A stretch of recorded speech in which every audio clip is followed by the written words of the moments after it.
अस्सलामुअलैकुम।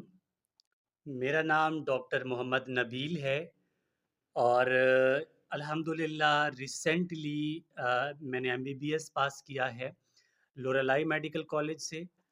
और इस वीडियो के अंदर डिटेल के साथ बात करूँगा कि एमडी कैट 2024 की तैयारी जो है स्टूडेंट्स को किस तरह करनी चाहिए और अब जो टाइम जो है कैसे यूटिलाइज़ करना चाहिए। टाइम भी कम है, बाज़ औक़ात स्टूडेंट्स को ये भी नहीं पता कि कितना जो है बायो पढ़नी चाहिए, कितना क्या टाइम टेबल रखना चाहिए। तो इस डिटेल के साथ इंशाल्लाह वीडियो बनाने जा रहा हूँ within step to step. Step to step का मतलब ये है कि मैं बताऊँगा कि सबसे पहले आपने ये करना है, फिर ये करना है, फिर ये करना है। वो सारी डिटेल मैंने यहाँ पर एक पेज पे लिख दिए हैं। तो स्टार्ट करते हैं वीडियो। देखिए, सबसे पहली बात जितने भी स्टूडेंट्स एमडीकैट 2024 में अपीयर होने जा रहे हैं, उनके लिए दिल से दुआ है अल्लाह ताला उनको कामयाब करे। और कोई भी टेस्ट हो, ख़ासकर एमडीकैट की बात करूँगा, कि आपको उस टेस्ट का बेसिक कॉन्सेप्ट पता हो। ठीक है? बेसिक कॉन्सेप्ट का मतलब ये है, आपको केमिस्ट्री, बायो, फिज़िक्स आपको बेसिक टॉपिक्स पता हों। अब आपको कैसे पता चलेगा कि आपकी बेसिक वीक है या स्ट्रॉन्ग है? देखो, अगर कोई भी टॉपिक हो, जनरली कोई पूछ रहा है, तो उस हर टॉपिक के बारे में थोड़ा बहुत नॉलेज आपके पास अगर है, तो इट्स मीन आपका बेसिक ठीक है। ठीक है? अगर आप एक टॉपिक बताते हुए किसी को पढ़ा नहीं सकते, किसी को बता नहीं सकते, एक्सप्लेन नहीं कर सकते, तो इसका मतलब है आपका बेसिक जो है वीक है। तो कोई भी सब्जेक्ट हो उसका बेसिक अच्छी तरह से मेंटेन कर लें, बना लें। कैसे बनाना है? सवाल ये है कि उस जिसमें भी आपका बेसिक वीक है, उसको कैसे आपने आगे लेके चलना है ताकि बेसिक आपका ठीक हो जाए। तो आप 9th 10th की किताबें लें, जो मेन-मेन टॉपिक्स हैं उनको हाइलाइट करके पढ़ना समझ लें। आप 9th 10th में सही तरह पढ़ लेते हैं ना, तो आपकी बेसिक जो है वहाँ से कवर हो जाती है। तब आपके पास बच जाता है जो मेन-मेन टॉपिक्स, बस उनको करते जाएँ। उसके बाद आपके पास देखिए सब्जेक्ट्स बायो है, केमिस्ट्री, फिज़िक्स, इंग्लिश और लॉजिक, रीज़निंग। अब स्टूडेंट्स जो है क्या करते हैं, फिज़िक्स मेडिकल स्टूडेंट्स को मुश्किल लगता है, वो छोड़ देते हैं। पढ़ तो लेते हैं लेकिन जैसे पढ़ना चाहिए वैसे नहीं पढ़ते। लॉजिक रीज़निंग को स्टूडेंट टच ही नहीं करते, क्योंकि वो कहते हैं यार ये 10 नंबर के हैं या 6-8 नंबर के हैं तो नहीं करेंगे, इट्स ओके। ऐसा नहीं होता। आप अगर इस तरह करेंगे तो एमडी कैट में 0.5 भी आपके लिए इम्पोर्टेंट है। आप किसी भी चीज़ को स्किप मत कीजिएगा। लॉजिक रीज़निंग हो या फिज़िक्स हो, आपने फिर यही कहूँगा कि उसको बार-बार पढ़ते जाना है। अब मैंने बता दी कि कैसे आपने जो है ना अपनी बेसिक ठीक करनी है। अब बात करते हैं लॉजिक रीज़निंग आपने कैसे पढ़नी है। अब लॉजिक रीज़निंग के लिए देखो, इस टाइम मैं ऑनलाइन क्लासेस ले रहा हूँ आप लोगों के। काफ़ी स्टूडेंट्स मुझसे पढ़ भी रहे हैं लॉजिक रीज़निंग के लिए। आप भी जॉइन कर सकते हैं। आप बहुत सारे स्टूडेंट मुझसे एचएससी की भी तैयारी कर रहे हैं, मैथमेटिक्स भी पढ़ रहे हैं, इंग्लिश भी पढ़ रहे हैं। लॉजिक रीज़निंग भी हमने स्टार्ट किया है रिसेंटली। तो आप लोग भी ज़रूरी नहीं है मुझसे पढ़ें, आप जहाँ से भी पढ़ सकते हैं, आप टाइम लाज़मी दें उनको। ताकि आपका आपका जो वीकनेस है वो कवर हो जाए। ठीक हो गया? नेक्स्ट पॉइंट है आपका कि देखो एंट्री टेस्ट में आप जो टेस्ट देने जा रहे हैं ना उसमें कोई नेगेटिव मार्किंग नहीं है। नेगेटिव मार्किंग का मतलब ये है कि आप एक टेस्ट देते हैं, अगर 1 सही है, 1 गलत है। नेगेटिव मार्किंग का मतलब ये होता है, अगर आप एक टेस्ट देते हैं, उसमें आपके 1 क्वेश्चन ठीक होता है, 4 या 5 गलत हो जाते हैं, तो आपके सही वाले भी गलत में काउंट होंगे। ऐसा कोई क्राइटेरिया नहीं है। पहले होता था, बिल्कुल अब नहीं है, ठीक है? नेगेटिव मार्किंग भी नहीं है, तो आप जितने भी एमसीक्यूज़ हैं, उन सबको सॉल्व करना, ठीक है? जितने भी एमसीक्यूज़ हैं, आप उन सबको जो है ना सॉल्व करके आ जाइएगा। अब बात आती है टाइम टेबल की, कि स्टूडेंट का टाइम टेबल क्या होना चाहिए।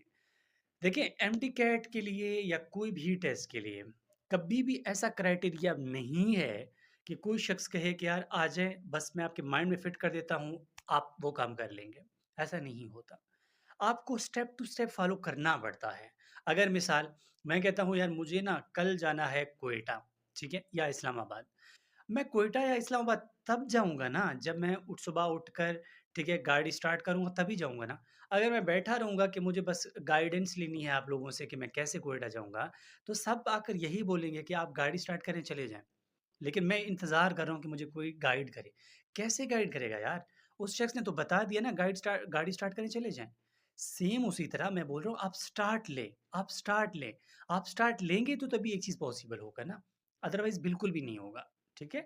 आप इस चीज़ को कंटिन्यू करें और टाइम टेबल हर स्टूडेंट का अपना होता है क्योंकि किसी को रात को समझ आती है तो किसी को दिन को समझ आता है। टाइम टेबल आप बेशक अपने हिसाब से रखें, मगर जो भी एकेडमी आप पढ़ते हैं, उसके अलावा आप कम से कम 4 से 5 घंटे लाज़मी दीजिएगा। ज़्यादा दें, कम से कम 4 से 5 घंटे लाज़मी दे दें, ठीक है? टाइम टेबल अपने हिसाब से बेशक आप जो है मैनेज कर लें कि कैसे आपने टाइम टेबल पे कौन-सा टाइम टेबल आपको सूट करता है, उसके हिसाब से बेशक आप कंटिन्यू कीजिएगा। अच्छा, अब बात आती है कि आपने कैसे एमसीक्यूज़ की प्रैक्टिस करनी है, ठीक है? देखो एमसीक्यूज़ प्रैक्टिस के लिए आपके पास बहुत सारे वेबसाइट भी हैं, आपके पास बहुत सारे अकेडमीज़ की किताबें भी हैं, आपके पास बहुत सारे पास्ट पेपर्स भी हैं, आपके पास ऐसी बहुत सारी अपॉर्च्युनिटीज़ हैं, जिससे आप प्रैक्टिस कर सकते हैं। मगर आपको मैं ना 3 चीज़ें रिकमेंड करूँगा, उन 3 चीज़ों को पकड़ के आपने काम करना है। पहली चीज़ आप जो भी एकेडमी पढ़ रहे हैं, वहाँ के टीचर्स के लेक्चर फ़ॉलो कर लें, ठीक है? सेकंडली आप पास्ट पेपर्स को फ़ॉलो कर लें, पास्ट पेपर्स, ठीक है? थर्ड चीज़ डिफरेंट किताबों के अलावा भी आप किसी भी वेबसाइट को अपना मतलब फ़ेवरेट बना के उससे प्रैक्टिस कर लें। किताबें क्या होती हैं? किताबें किताबें बनाने वाले कभी भी ये नहीं करते कि वो बुक रीडिंग करके आपके लिए एमसीक्यूज़ बनाएँ, कभी भी ऐसा नहीं करते। वो भी इसी वेबसाइट से डिफरेंट वेबसाइट से कॉपी पेस्ट करके ना आपके लिए किताब बना देते हैं मार्केट में। उसको थोड़ा-सा आगे अच्छा खासा 1-2 टाइटल दे देते हैं, तो आप समझते हैं कि परफेक्ट। ऐसा नहीं हो सकता, ठीक है? आप ज़रूर प्रैक्टिस करें, मैं ये नहीं कहता, लेकिन अच्छा है कि आप वेबसाइट से प्रैक्टिस कर लें, ये आपके लिए बेहतर होगा। अब दूसरे उससे भी हटकर बात करते हैं रिपीटर्स के लिए।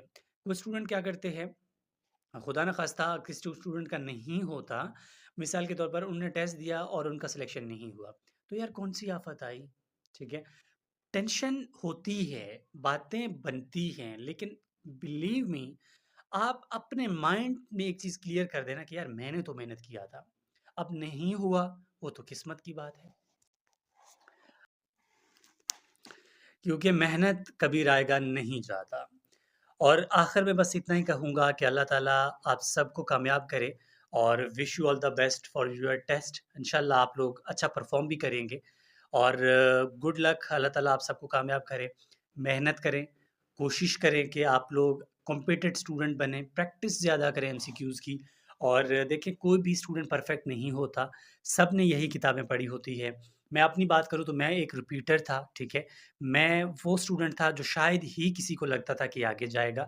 बिलीव मी मुझे पता है ये वीडियो सोशल मीडिया में चलेगा, मुझे कोई फ़र्क नहीं पड़ता इसको कौन देखता है, क्या कमेंट करता है, कोई बात नहीं।